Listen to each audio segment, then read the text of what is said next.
Hi, this is Corella again, and continuing working with explaining the present progressive in Spanish and how it's used. Let me share my screen with you. And in these, I'm going to do two cards. And these two cards, you're going to mostly hear me rather than hear me and see me. Okay, because I want your attention on the card. So we're talking about the present progressive, and I'm going to read. Used to show an action which is surprising, unusual, or temporary. So packed inside of using the present progressive in this context is that you are saying without saying that the action that you are describing, I mean, not describing, the action that you are describing is either surprising, unusual, or temporary. I also remember that the action is also unwanted and you're suspecting something. Once again, I have a story how I learned this. I was in the house of a friend. Her name was Rose. So we were in the house talking, and her daughter, Fiamma, was in the bathroom. Out with her little friend, with her friend. I forgot the friend's name. And they were being very quiet. Now, you know, when children are quiet, something is going on. So Rose, who was in the who was outside talking in the living room, shouted to the child, to her daughter, Fiamma, ¿qué estás haciendo? And I thought, why didn't she say, ¿qué haces? Because I'm always, I remember that's why I love living abroad, because my mind is constantly, turning. I remember thinking to myself, I'll never get Alzheimer. Unfortunately, Alzheimer is more genetic. I shouldn't have made a joke like that. But, dementia, in that I'm not using my brain, not saying that people who get Alzheimer's should get Alzheimer's, right? But I'm not, using my brain because I'm constantly saying, well, why didn't she say ¿qué haces instead of, why did she say ¿qué estás haciendo? And I said to her, ¿por qué dices, why did you say ¿qué estás haciendo versus ¿qué haces? What are you doing in English? Because I had just learned the present progressive and I know how you use it and don't use it. And she said, because I suspect that Fiamma is doing something with her friend that she shouldn't be doing. They're either, going into my perfumes or going into my lotions. And by saying it in the present progressive versus in the simple present tense or the present indicative, I'm letting her know that I suspect that she is doing something that she shouldn't be doing. And I remember thinking, all that from one tense? And of course, I did my research, and she's right. Well, of course she's right. She speaks the language. She wasn't from Mexico. She was from Belgium, but she spoke the language like a native speaker. The only thing is she had a little bit of a French accent, but that's it. So here we go.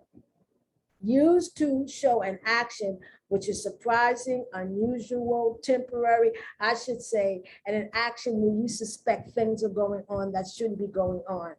It can also be used to express indignation or a sudden and unexpected action. Now look at these sentences. Vivo en Londres, pero ahora estoy viviendo en Francia. So normally I live in London, but temporarily I am living in France. That's what it means. That's why you're using the present progressive rather than the simple present indicative. Me siento mal. I don't feel well. Me siento mal. But I've heard people say, me estoy sintiendo mal. Suddenly, I don't feel too well. Okay. ¿Qué haces? What are you doing? This is the example. ¿Qué estás haciendo?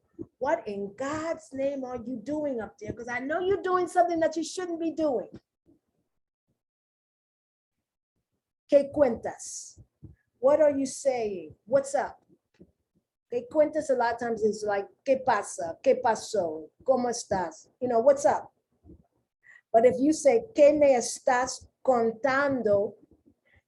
By the way, cuento or cuentas or cuenta, contamos, cuentamos, that is the verb contar.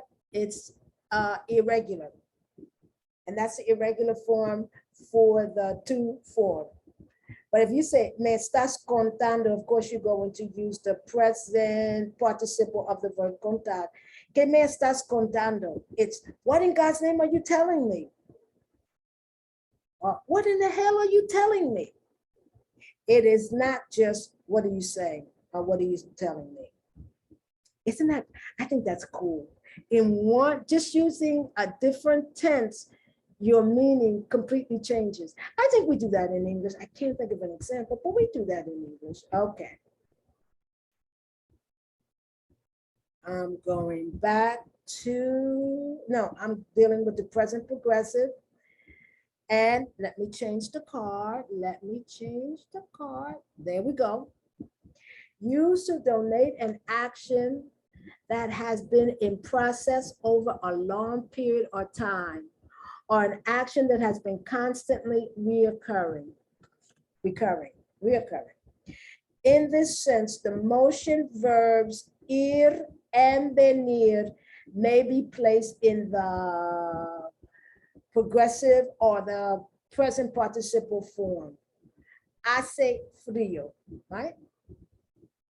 It's cold. In Spanish, you don't say, if you're talking about weather, está frío. You say hace frío. Está frío would be like soup, liquid, you know. Está frío or está caliente, con cuidado.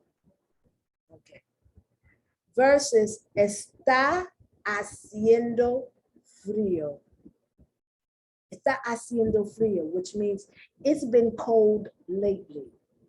Or lately, it has been cold. You see, that's packed with other meanings. Está viviendo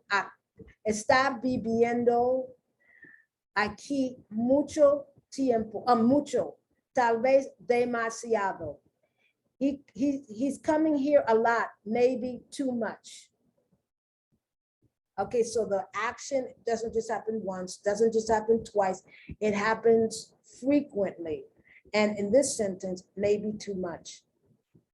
So that's another meaning of the present progressive. I don't think that is normally taught in Spanish classes, but believe me, it is used because I am witness to that. Because every time when I was living in Mexico, and I can remember, I don't think I remember all the times, but many times I would say, well, why are you saying like that? Why do you use that verb form? Why do you say instead? A lot of times, this has nothing to do with the present progressive. When a child would do something wrong, or when you would be chastising your child, normally speaking, when you're talking to your child, you use the to form because it's your child, it's familiar. But I would hear people using the usted form, and I would say, why do they use the usted form? And it's our way of saying like, oh, Mr. John thinks that he can do whatever he wants. You're doing it ironically, sarcastically. So el señor Juan piensa que, you know, oh, señor Juan piensa que puede hacer lo que quiera. All right. It's a way of signaling the child that they're in trouble. Because you're going from the familiar to usted. It doesn't mean, and you're putting a little distance between you because the child has done something wrong. It's a way of chastising. And the child knows, uh-oh, I'm in trouble. So a lot of times just using one structure versus another, and this is true in English, using one structure versus another packs a lot of meaning. So this is when they're talking about reading in between the lines. And I love it. I love this kind of stuff because you have to really think about how to use the language. And I think when you understand things like this, you understand the language. You might not have the vocabulary of someone who like studies the dictionary or whatever, but you have an understanding of the language and how people use it and why they switch from one tense to another, one mood to the other.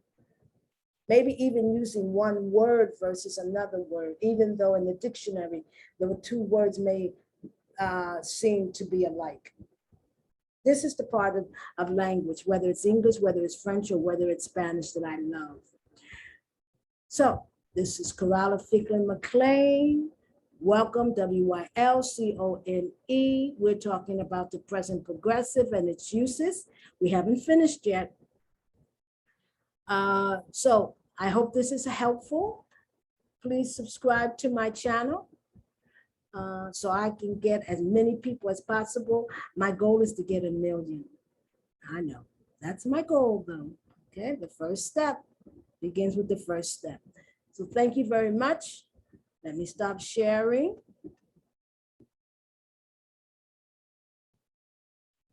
Thank you and have a good day. Bye.